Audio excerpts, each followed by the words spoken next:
Hello, and welcome to Learn on the Run, a lifetime learning service from the UVA Office of Engagement. What is the defining decade for adulthood? That's the question asked by Meg Jay, Assistant Clinical Professor in the UVA Curry School of Education, in this talk from the More Than the Score lecture series. Jay shares her research on what psychologists, sociologists, neurologists, human resources executives, and reproductive specialists know about the unique power of the 20-something years and how they shape lives. I want to start today by telling you about a study. It's a rare study of lifespan development where researchers at Boston University and University of Michigan examined dozens of life stories written by prominent, successful people toward the end of their lives.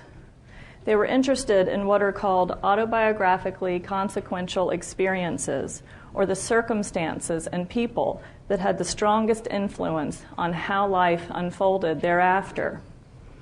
While important events took place from birth until death, those that determined the years ahead were most heavily concentrated during the 20-something years, with 80% of life's most defining moments taking place by age 35.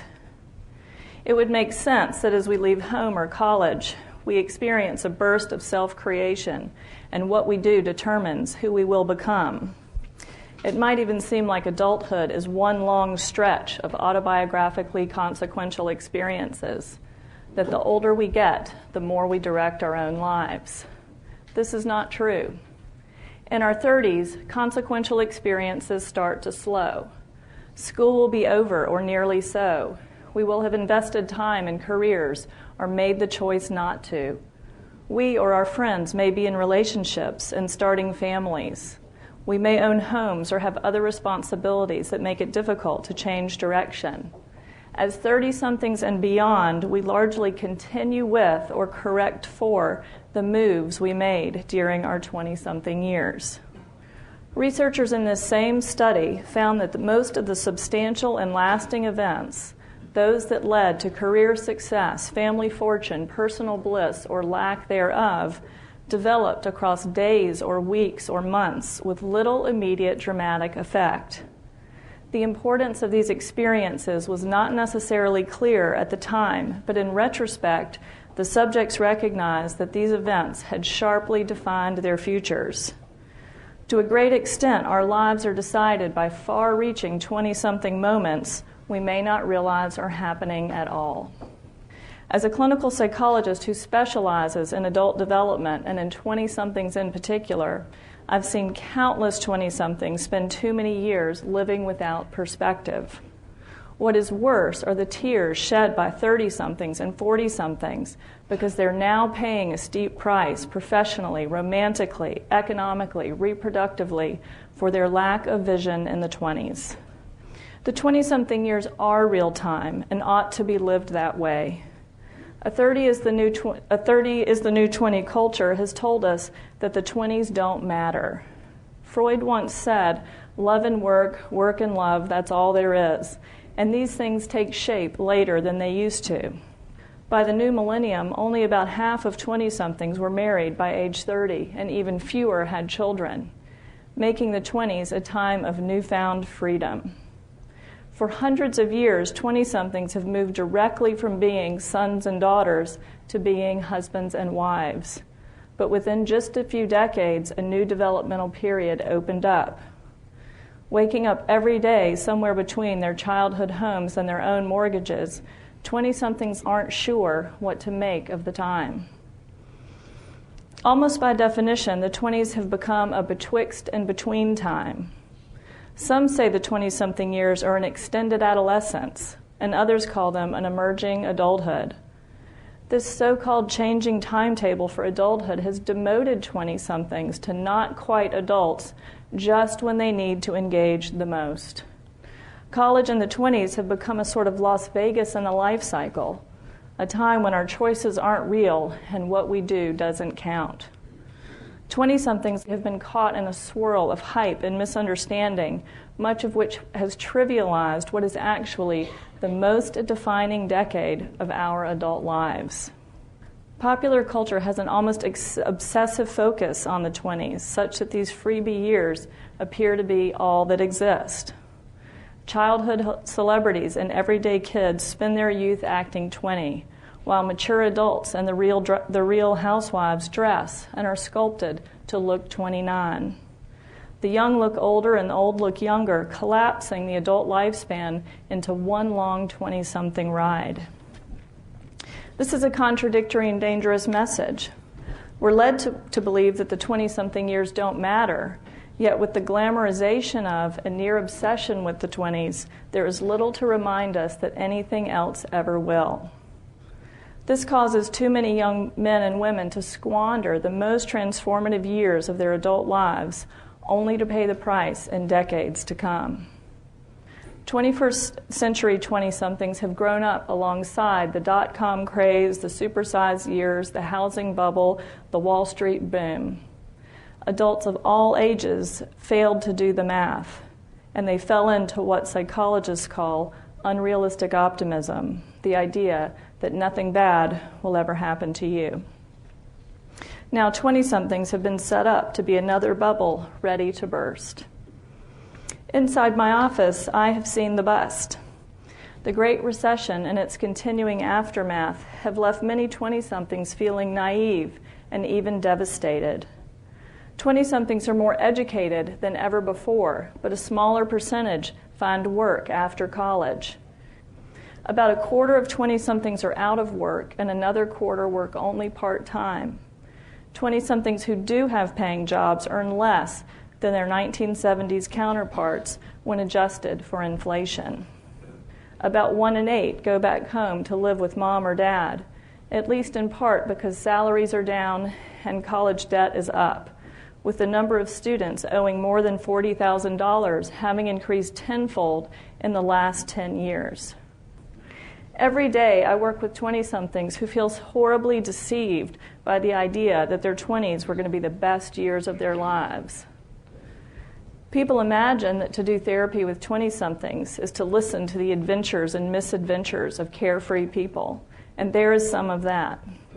But behind closed doors, my clients have unsettling things to say. I feel like I'm in the middle of the ocean, like I could swim in any direction, but I can't see land on any side, so I don't know which way to go. I feel like I have to just keep hooking up and see what sticks. I didn't know I'd be crying in the bathroom at work every day. My sister is 35 and single. I'm terrified that's going to happen to me.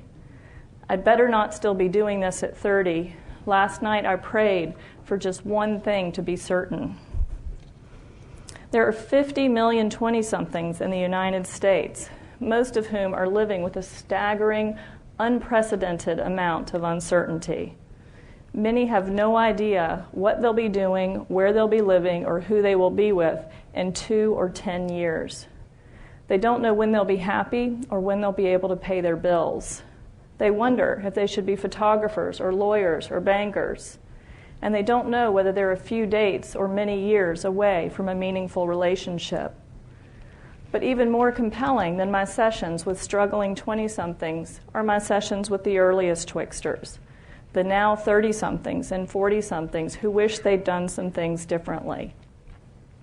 We may hear that 30 is the new 20, but recession or not, when it comes to work and love and the brain and the body, 40 is definitely not the new 30. Many 20-somethings assume that life will come together quickly after 30, and maybe it will, but it is still going to be a different life. We imagine that if nothing happens in our 20s, we've left all of our options open for our 30s. We think that by avoiding decisions now, we can do anything we want later. But not making choices is a choice all the same. When a lot has been left to do, there is enormous 30-something pressure to get ahead, get married, pick a city, make money, buy a house, enjoy life, go to graduate school, start a business, get a promotion, save for college and retirement, and have 2 or 3 children in a shorter period of time.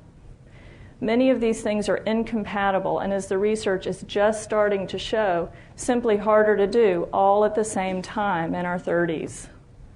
Life does not end at 30, but it does have a categorically different feel. A spotty resume that used to reflect 20-something freedom suddenly seems suspect and embarrassing. A good first date leads not so much to romantic fantasies about the one as it does to calculations about the soonest time marriage and a baby might happen. It is realizing that doing something later is not automatically the same thing as doing something better.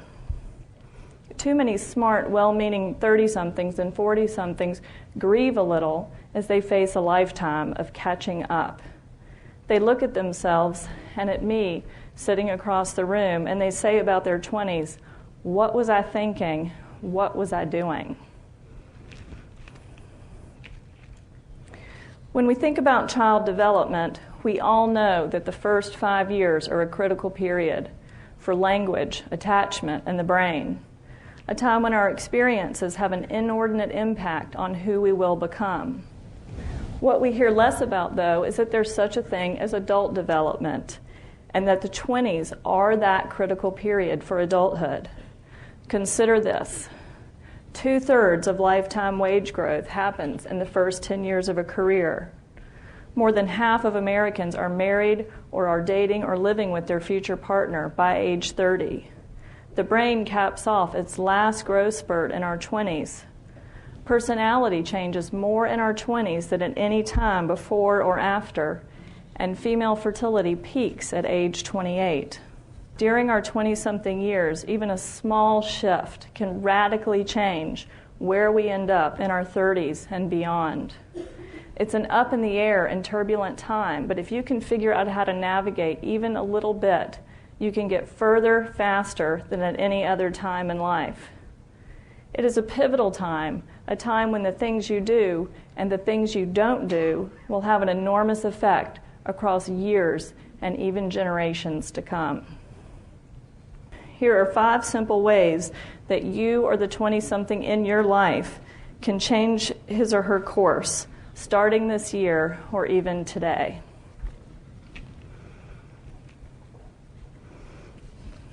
Number 1, know the strength of weak ties. I once had a fortune cookie that says, "A wise man makes his own luck." Perhaps the single best thing anyone of any age can do to make his or her own luck is to tap into what is called the strength of weak ties. The 20-something years are portrayed as a time when you mostly huddle together with your best friends or your urban tribe. But you are hearing it from me today, the urban tribe is overrated. 20-somethings are in almost constant communication with the same few people. But those who cluster together with like-minded peers limit who they know, what they know, how they speak, how they think, and ultimately where they work. Here's why. In research that predates Facebook by more than 25 years, sociologist and Stanford professor Mark Granovetter conducted one of the first and most famous studies of social networks. Granovetter was curious about how networks foster social mobility, about how the people in our lives lead to new opportunities. Surveying workers in a Boston suburb who had recently changed jobs, Granovetter found it wasn't close friends and family who were most helpful during the job hunt. Rather, more than 3/4 of new jobs had come from leads from contacts who were seen only occasionally or rarely.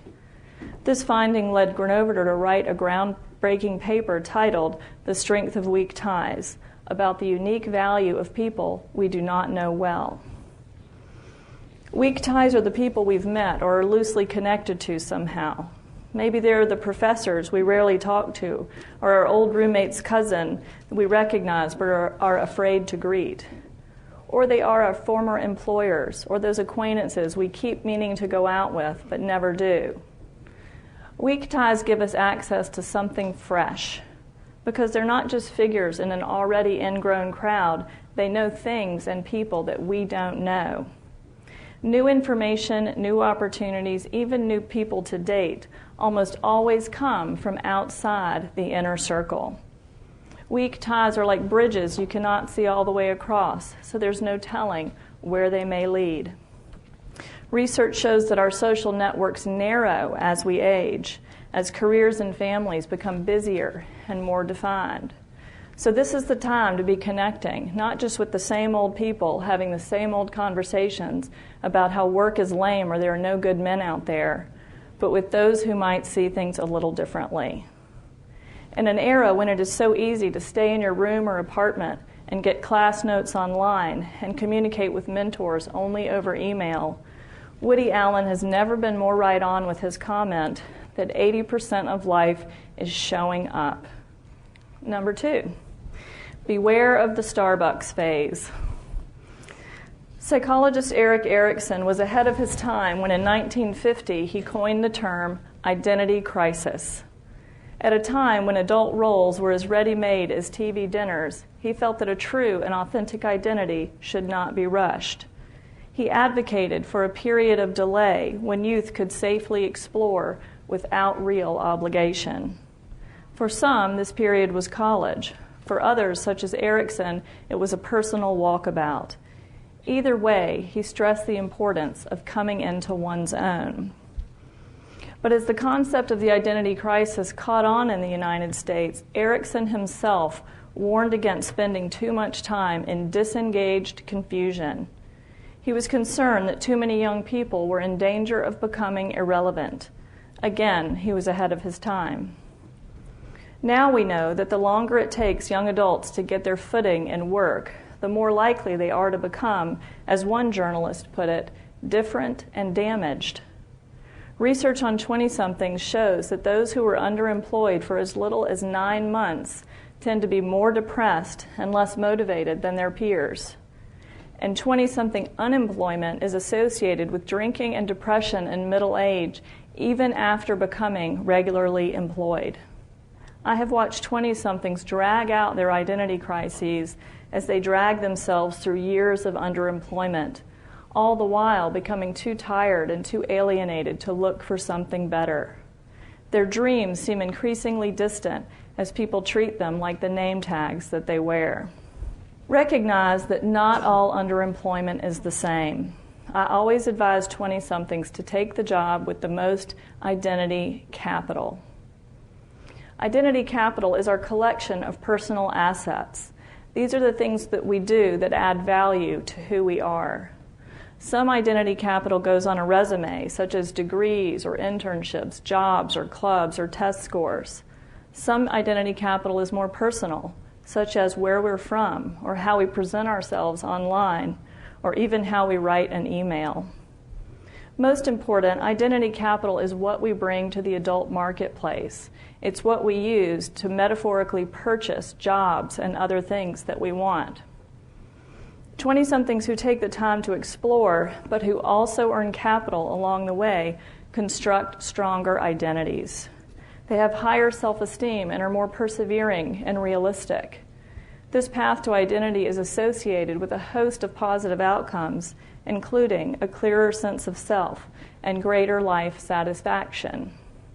For most of us, careers are made out of a couple of door-opening pieces of identity capital, so I always tell my clients to be sure they're earning some. Interviewers are going to lean forward and say, I want to hear more about UVA, or your internship at the NIH, or your time at Teach for America. But no one is going to start off a job or a grad school interview by saying, so tell me about working at a coffee shop. Number 3, know that the 20-something brain is an opportunity and not a handicap.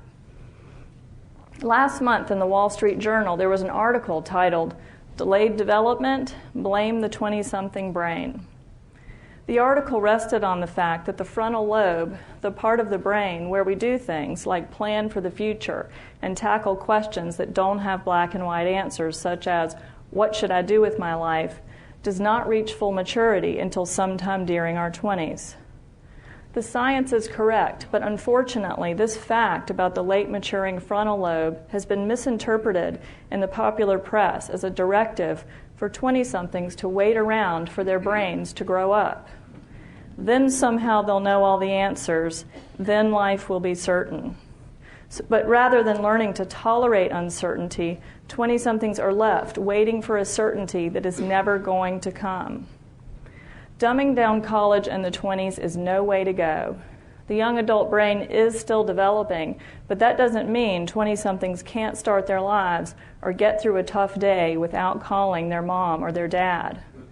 Far from being an irrelevant downtime, our 20s are a developmental sweet spot that comes only once. Because our 20s are the capstone of the brain's last growth spurt, they are, as one neurologist said, a time of great risk and great opportunity. The post-20-something brain is still plastic, of course, but never again in our lifetime will it be so easy to learn new things. In a use it or lose it fashion, the frontal lobe connections we use in our 20s are preserved and quickened, and those we don't use just waste away through pruning. In neuroscience, this is known as survival of the busiest. As neurons that fire together wire together, the classes we take, the jobs we have, the skills we practice, and even the company we keep are wiring our frontal lobes for adulthood. And these same frontal lobes, in turn, are making our decisions in the workplace and on Saturday nights. Back and forth it goes as work and life and the brain knit together in our 20s to make us into the adults we will become. Number 4. Whatever it is you want to change about yourself, the 20s are the time to change it. For many years, there's been a spirited debate amongst personality researchers about whether people change after 30. Numerous studies have shown that, relatively speaking, we don't. That after 30, our thoughts and feelings and behaviors remain incredibly stable. Those who are extroverted keep on being extroverted. Those who are conscientious keep on being conscientious. But there is still some disagreement about exactly how much people don't change. One side says, barring interventions or catastrophic events, personality traits appear to be essentially fixed after 30. The other side is more optimistic, holding out for change, albeit small in magnitude. Whether after 30 we can expect to change a bit or not at all, what all sides of the post-30 debate have recently come to agree on is something that many clinicians have known all along, that our personalities change more during our 20s than any time before or after. This is big news because conventional wisdom tells us that childhood is when our personalities are on the move. There's the Jesuit maxim, give me the child until he's 7 and I'll give you the man. Freud's theory of personality development ended at puberty. We now know that our 20s are our best chance for change. I have seen 20-somethings move from socially anxious to socially confident enough, or get beyond years of childhood unhappiness in a relatively short period of time. And because these changes are happening just as careers and relationships are being decided, these same small shifts can lead to very different lives. Positive personality changes come from what researchers call getting along and getting ahead. Feeling better doesn't come from avoiding adulthood, it comes from investing in adulthood. So my advice, based on the research and on a decade of clinical experience with 20-somethings, is this. If you want to be a happier and more confident person at any age, but especially in your 20s, engage with life, engage with your relationships, and get the best job that you can. A great job or career may seem elusive, especially in your 20s, but even working towards these things make us happier. 20-somethings who experience even some academic or workplace success are more confident and positive and responsible than those who do not. And even simply having goals can make us happier and more confident both now and later. In one study that followed nearly 500 young adults from college to the mid-30s, increased goal setting in college led to greater purpose, mastery, and agency and well-being in the 30s. Goals have been called the building blocks of personality, so it is worth considering that who you will be 10 years down the line is being built out of the goals you are setting for yourself today. And last, but far from least, number 5, pick your family and not just your friends. We've all heard the saying, you can't pick your family, but you can pick your friends. That may have been true growing up, but very soon Most 20-somethings will pick their families when they marry or partner with someone and create families of their own. Whatever your age, if you want to have it all, you're going to need to partner well. Today's young adults spend more time single than any generation in history. Most will spend years on their own, somewhere between their childhood homes and families of their own. Currently, the average age for first marriage is 26 for women and 28 for men, with more than half of Americans marrying over the age of 25. Popular magazines portray 20-something culture as dominated by singles who are almost obsessed with avoiding commitment. But behind closed doors, I hear a different story. I have yet to meet a 20-something who doesn't want to get married or at least find a committed relationship, usually sooner rather than later. The clients with fast-paced lives or high-profile jobs just feel compelled to whisper about it. It seems too conventional, or at least politically incorrect, to be strategic about such things, such as love and family. We seem to believe that relationships are completely out of our control. But even though marriage may seem almost irrelevant to someone in their 20s, most 20-somethings, male, female, gay, or straight, will be married or partnered or dating or living with their partner within 10 years' time. Unfortunately, many of my clients willingly have low criteria or no criteria relationships because they don't think that who they date matters. But dating down can be dangerous because besides creating bad habits and low expectations, suddenly that person we never had any intention of staying with starts to look better than starting over, especially as the engagement notifications on Facebook start popping up. I tell my 20-something clients, don't be fooled into thinking that doing something later in and of itself is going to be the same as doing something better. Use these in-between years to direct not just your sexuality, that's the easy part, but your relationships as well. It's never too early to be as ambitious about love as you are about work or school. I'm going to end my talk this morning in the same way I end my book, by talking about a sign on the side of the road.